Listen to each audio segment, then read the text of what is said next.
तो चलिए 12 का घनमूल कैसे निकालेंगे एक सेकंड में ट्रिक के माध्यम से समझते हैं मेरे साथियों। सबसे पहले आपको यह पता करना होगा कि 12 के नजदीक में कौन संख्या है जिसका डायरेक्ट घनमूल निकलता है। नजदीक में होना चाहिए, चाहे छोटा हो चाहे बड़ा हो, नजदीक में होना चाहिए और जिसका डायरेक्ट घनमूल निकलता है। तो कौन संख्या मेरे साथियों? 8 8 8। अब 8 में जोड़ने के बाद 12 आएगा, घटाने के बाद बोलोगे जोड़ने के बाद कितना जोड़ने के बाद? 4। तो 8 में 4 जोड़ देंगे मेरे साथियों। अब क्या करना है? 8 का घनमूल कितना होगा वो लिखना है, वो लिखना है, क्योंकि आपको यहां वही संख्या लिखना है जिसका डायरेक्ट घनमूल निकलता है। तो अगर आप यहां 8 लिखे हैं इसका मतलब 8 का डायरेक्ट घनमूल निकलता है तभी 8 लिखे हैं, और 8 इसके नजदीक भी होना चाहिए। तो 8 का घनमूल कितना होगा? 2। उसके बाद प्लस का चिन्ह है प्लस, उसके बाद 4 लिखेंगे, उसके बाद इस 4 को भागा देना है। किससे भागा देना मेरे साथियों?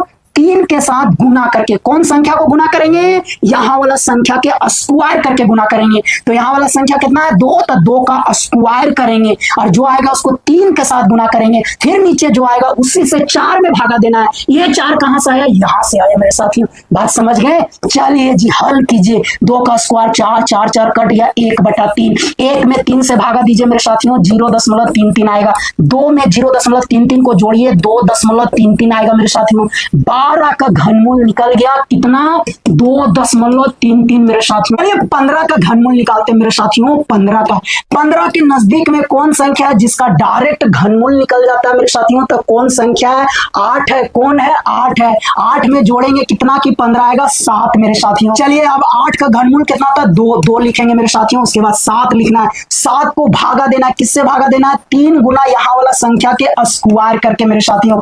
चलिए आपका आ गया 7, 2 का स्क्वायर 4, 4 या कितना हो गया? 12। चलिए जी 12 से 7 में भागा दीजिए, नहीं जाएगा, दशमलव लगा दिए मेरे साथियों, 70 हो गया। कितना बार में जाएगा कोई बताएंगे? 12 25 60 होता है, 5 बार में जाएगा मेरे साथियों। फिर 10 आ गया, 100 हो गया, 12 8 कितना होता है? 96, 8 बार में मेरे साथियों। 2 में 0.58 को जोड़ दीजिए मेरे साथियों, आंसर आ गया 2.58।